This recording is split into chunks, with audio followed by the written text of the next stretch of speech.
ശ്രീ കല്ലൂർ ശശി, ഈ ഇതര ഭാഷാ സിനിമകൾ മലയാളത്തിൽ വന്ന് ഇവിടെ ഇപ്പോൾ കളക്ഷൻ നേടിപ്പോകുന്ന ഒരു സാഹചര്യം ഉണ്ടാകുമെന്നാണ് എല്ലാവരും പ്രതീക്ഷിച്ചത്. ഇപ്പോൾ ദംഗൽ വന്നു, ഇനിയിപ്പോൾ പുതിയ വിജയുടെ സിനിമ വരാനിരിക്കുന്നു. ഈ സിനിമകൾക്കൊക്കെയുള്ള സാധ്യത കൂടി നിങ്ങൾ തല്ലിക്കെടുത്തുന്നു എന്നതാണ് ലിബർട്ടി ബഷീറിൻ്റെ. ഇല്ല, സാധ്യതകളല്ല. അപ്പം അദ്ദേഹം ഭയങ്കരമായിട്ട് അതിനെപ്പറ്റിയാണ് അദ്ദേഹത്തിൻ്റെ വിഷമം മുഴുവൻ. കാരണം തമിഴ് പടം ഇവിടെ 6 കോടി എടുത്ത് റിലീസ് ചെയ്യാൻ പോകുന്നു. ആ 6 കോടി എടുത്തു എന്ന് പറയപ്പെടുന്ന ആ വിതരണക്കാരൻ അല്ലെങ്കിൽ നിർമ്മാതാവ് ഞങ്ങളുടെ സംഘടനയിൽ അംഗമാണ്. അദ്ദേഹം വളരെ മാന്യമായി ഞങ്ങൾക്ക് കത്തെഴുതിയിട്ടുണ്ട്. ഞാൻ ഇതുപോലെ കുറച്ച് പൈസ അഡ്വാൻസ് കൊടുത്തു കഴിഞ്ഞതാണ്, അവിടെ റിലീസ് ചെയ്യുന്ന സമയത്ത് തന്നെ ഇവിടെ റിലീസ് ചെയ്യണം. പക്ഷേ ഞാൻ അസോസിയേഷൻ എടുക്കുന്ന എല്ലാ തീരുമാനങ്ങൾക്കും ഐക്യദാർഢ്യം പ്രഖ്യാപിച്ച് നിൽക്കുകയാണ്. എന്നെ എങ്ങനെ സഹായിക്കാൻ പറ്റും എന്ന് ചോദിച്ചിട്ടാണ് ഞങ്ങൾക്ക് കത്തെഴുതിയത്.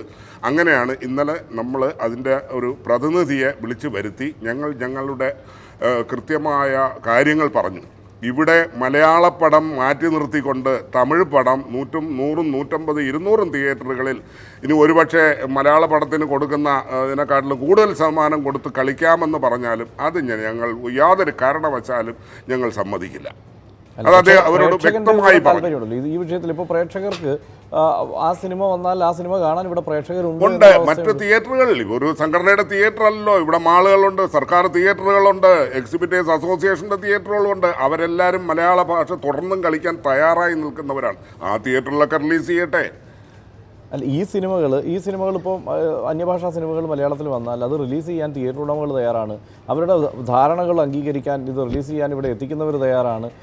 അത് കാണാൻ ഇവിടെ പ്രേക്ഷകരും തയ്യാറാണെങ്കിൽ പിന്നീട് ഇടപെടുന്നത് ഞങ്ങൾ ഇടപെടുന്നില്ല. അതായത് ഞങ്ങൾക്ക് അങ്ങനെ പിടിച്ചു നിർത്താനൊന്നും അധികാരമൊന്നുമില്ല. പക്ഷേ ഞങ്ങളുടെ ഒരു മെമ്പറാണത് ചെയ്യുന്നത്. അദ്ദേഹം അത് തീരുമാനിച്ചോളും. ഒന്ന്, ഇവിടെ അദ്ദേഹം പറഞ്ഞത് ആ മെമ്പറെ പ്രതിസന്ധിയിലാക്കുന്നുവെന്ന്. ഒരു പ്രതിസന്ധിയിലും ആക്കിയിട്ടില്ല. അദ്ദേഹം നമ്മളെ മുന്നിൽ ഇരുന്ന് തീരുമാനിച്ചതാണ്. അദ്ദേഹം എന്ത് ചെയ്യണമെന്ന് ഞങ്ങളോട് ചോദിച്ചു. നിങ്ങൾക്ക് ഇങ്ങനെ ചെയ്യാം, അതിന് വേണ്ടുന്ന സൗകര്യങ്ങൾ ഞങ്ങൾ ഒരുക്കി തരാമെന്ന് ഇന്നലെ വാക്ക് കൊടുത്തിട്ടുണ്ട്. അത് സമ്മതിച്ച് അവർ പോയിട്ടുണ്ട്. മാത്രമല്ല, അദ്ദേഹം പറയുന്ന 6 കോടിയൊന്നും അതിന് കൊടുത്തിട്ടില്ല. കുറച്ച് പൈസയെ കൊടുത്തിട്ടുള്ളൂ, ബാക്കി പൈസ കൊടുത്തിട്ടില്ല. ബാക്കി പൈസ തരാൻ ബുദ്ധിമുട്ടാണ്. ഇവിടെ കേരളത്തിൽ ഇതേ പ്രതിസന്ധി നിലനിൽക്കുകയാണ് എന്ന് ഞങ്ങൾ ഫിലിം ചേംബർ മുഖാന്തരം അറിയിച്ചു. അതിൻ്റെ ചർച്ചകൾ നമ്മളുടെ സംഘടനാ നേതാക്കളും സൗത്ത് ഇന്ത്യൻ ഫിലിം ചേംബറിൻ്റെ നേതാക്കളും അതിൻ്റെ നിർമ്മാതാവ്, തമിഴ് പടത്തിൻ്റെ നിർമ്മാതാവും തമ്മിൽ നടന്നുകൊണ്ടിരിക്കുകയാണ് ഇപ്പോഴും. ശ്രീ ലിബർട്ടി ബഷീർ, ഇതര ഭാഷാ സിനിമകളോടുള്ള നിലപാട് കർക്കശമാണ് ഇവിടെ ഇപ്പോൾ നിർമ്മാതാക്കളുടെ. ആ നിലയ്ക്ക് ഇനി അങ്ങോട്ട് ഈ മറ്റ് സിനിമകൾ കളിച്ച് നിങ്ങൾക്ക് മുന്നോട്ട് പോകാം എന്നുള്ള ഒരു സാഹചര്യം ഇല്ല. ഒരുപക്ഷെ ഈ താരപ്പൊലിമ ഇല്ലാത്ത ചില ചിത്രങ്ങൾക്ക് കളിക്കാനുള്ള അവസരം ഉണ്ടാകുമായിരിക്കും. അതിനപ്പുറത്തേക്ക്, അതായത് ഈ സംഘടനയിലെ അംഗങ്ങളല്ലാത്തവരുടെ സിനിമകൾ കളിക്കാനുള്ള അവസരം ഉണ്ടാകുമായിരിക്കും. അതിനപ്പുറത്തേക്ക് ഒരു അവസരം ഇല്ല എന്ന് കർക്കശമായി പറഞ്ഞാൽ പിന്നെ എന്താണ് മാർഗം? ഇല്ല, അർച്ചൻ വിചാരിക്കുന്നവർ നമ്മളോട് ഇവരോട് വെല്ലുവിളിച്ചിട്ടും കേരളത്തിലെ യുവജന സംഘടനയോട് വെല്ലുവിളിച്ചിട്ട് ഒരു അന്യഭാഷാ ചിത്രങ്ങൾ ഇറക്കുമ്പോൾ തൽക്കാലം നമ്മൾ പോകുന്നില്ല. അത് ഞാൻ നിങ്ങൾക്ക് ഉറപ്പ് തരുന്നുണ്ട്. ഇവർ ആ പടം റിലീസ് ചെയ്യേണ്ട, നമ്മൾ റിലീസ് ചെയ്യുന്നില്ല.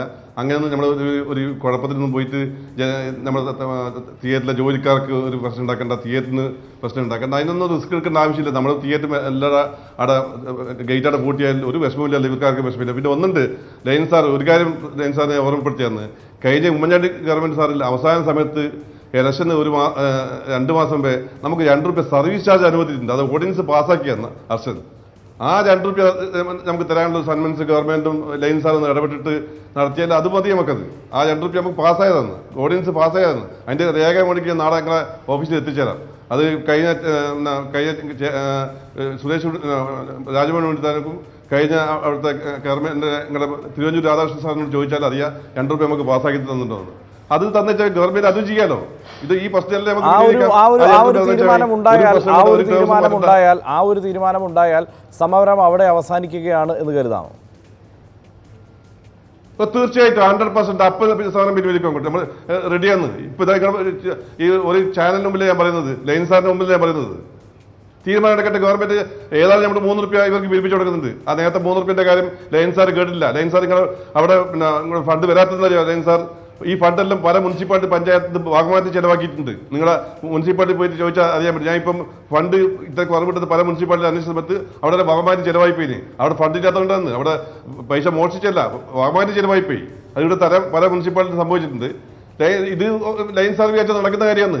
അത് അവിടുത്തെ ലോ സെക്രട്ടറിക്ക് അറിയാം, ഇവരെ ദീപാ മേഡത്തിന് അറിയാം, മറ്റേ ലൈൻ സാറിന്റെ സെക്രട്ടറിക്ക് അറിയാം, തിരുവനന്തപുരം രാധാകൃഷ്ണൻ സാറിന് അറിയാം, എല്ലാം അറിയുന്ന കാര്യമാണ്. ആ ₹2 തന്നിച്ചാൽ മതി. നമ്മൾ ഒരു സമരത്തിൽ നമ്മൾ പോകുന്നില്ല അങ്ങോട്ട്. അത് ഗവൺമെന്റ് ചെയ്ത കാര്യമാണ്.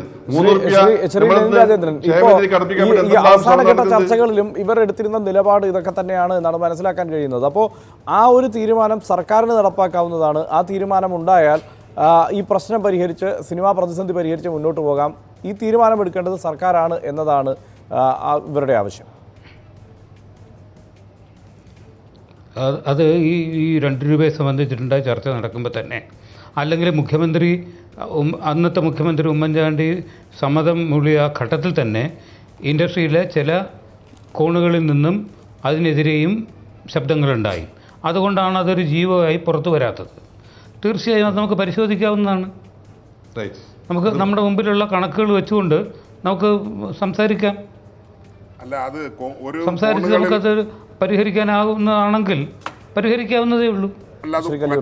പല കോണുകളിൽ നിന്നല്ല. അത് യഥാർത്ഥത്തിൽ ഈ ₹3 ക്ഷേമനിധിയിലേക്ക് തീരുമാനിക്കപ്പെട്ടത് അസംബ്ലിയിൽ ചർച്ച ചെയ്ത് ആക്ട് അമെൻഡ് ചെയ്തുകൊണ്ടാണ്.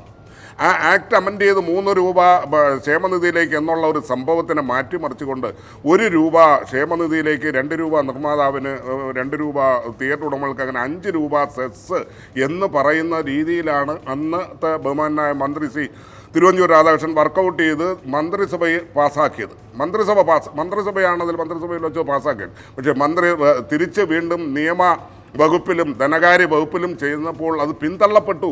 എന്തുകൊണ്ട്? ഇത് നിയമം അറിയാതെ ഒരു മന്ത്രിസഭ പാസ്സാക്കിയതായതുകൊണ്ടാണ്. അവിടെയാണ് അതിൻ്റെ കുഴപ്പം. അല്ലാതെ ഒരു കോണിൽ നിന്നും യാതൊരുവിധ എതിർപ്പുമില്ലായിരുന്നു. എന്താ, ഞങ്ങൾക്ക് ₹2 കിട്ടിയാൽ പുളിക്കുമോ? അവർക്ക് ₹2 കിട്ടിയാൽ ഞങ്ങൾക്ക് ഒരു എതിർപ്പുമില്ല. ഞങ്ങൾ അവർക്ക് വേണ്ടിയും വാദിക്കുന്നവരാണ്. അവർക്ക് പ്രത്യേക ഇലക്ട്രിസിറ്റി ടാരിഫ് കൊടുക്കണമെന്ന് 100 വട്ടം വാദിക്കുന്നവരാണ് നമ്മൾ. പക്ഷേ അതൊന്നും അങ്ങനെ ഒരു കോണിൽ നിന്നും അങ്ങനെ ഒരു സംഭവം ഉണ്ടായിട്ടില്ല. അത് ഈ പറയുന്ന പോലെ ധാരണാ പിശകും ഈ പറയുന്ന പോലെ ഈ ഡിപ്പാർട്ട്മെന്റൽ തലത്തിൽ അത് കറക്റ്റ് ചെയ്യപ്പെട്ടില്ല. അതാണ് അതിൻ്റെ യാഥാർത്ഥ്യം. ശ്രീ ലിബർട്ടി ബഷീർ, എന്തായാലും 10-ാം തീയതി മുഖ്യമന്ത്രി മുന്നോട്ട് വെച്ച നിർദ്ദേശങ്ങളുടെ അടിസ്ഥാനത്തിലുള്ള ഒരു ചർച്ചയായിരിക്കുമോ ഉണ്ടാവുക? അല്ല, ഒരു കാര്യം കൂടി അങ്ങനെ അറിയിക്കട്ടെ, ലൈൻ സാറിനെ അറിയിക്കാം. ഇപ്പം ശശിയേട്ടൻ പറഞ്ഞത് ശരിയല്ല. അന്ന് നമ്മുടെ ഓഡിയൻസ് ഇറക്കിയതിന് ശേഷം ഒരു അസംബ്ലി നടന്ന് ആ ഫയല് അർച്ചൻ ശരിക്കും ശ്രദ്ധിക്കണം. അർച്ചൻ ആ ഫയലേ ഗവൺമെന്റ് മുക്കിക്കളഞ്ഞങ്ങോട്ട്. ആ ഫയല് അതിനുശേഷം ഒരു അസംബ്ലി നടന്നില്ല. ആ അസംബ്ലിക്ക് എത്തിക്കാതെ ആ ഫയല് ഇവരെല്ലാം കൊണ്ട് ഈ നേരത്തെ ലൈൻ സാർ പറഞ്ഞാൽ ഒരുവിധ ആൾക്കാർ അവിടെ സ്വാധീനിച്ചിട്ട് അതിൽ ചീഫ് സെക്രട്ടറി അടക്കം ഓപ്പറേറ്റ്, ഇപ്പം ചീഫ് സെക്രട്ടറി റിട്ടയർ ആയല്ലോ, എല്ലാ സെക്രട്ടറി ആ ഫയൽ അങ്ങ് പൂർത്തിക്കാഴ്ച. അതിന്റെ കൃത്യ വിവരം എനിക്കറിയില്ല. പക്ഷേ അതിനുശേഷം അതിനുശേഷം അസംബ്ലി നടന്നിട്ടുണ്ട്. ആ അസംബ്ലിക്ക് ഫയൽ എത്തിച്ചില്ല. എനിക്കൊരു വ്യക്തമായ ധാരണയും ഇല്ലാത്തത് കൊണ്ട് നമുക്ക് എന്തായാലും 10-ാം തീയതിയോടെ ഈ പ്രശ്നം പരിഹരിക്കുമെന്ന് പ്രതീക്ഷിക്കാം. എന്തായാലും ഇതുവരെ സിനിമാക്കാർക്കും പ്രേക്ഷകർക്കും ഉണ്ടായ നഷ്ടം വലിയത് തന്നെയാണ്. വളരെ നന്ദി ഈ ചർച്ചയിൽ പങ്കെടുത്തതിന് ശ്രീ ലിബർട്ടി ബഷീർ, ശ്രീ സെവനാർട്സ് വിജയകുമാർ, ശ്രീ ലെനിൻ രാജേന്ദ്രൻ, ശ്രീ കല്ലിയൂർ ശശി.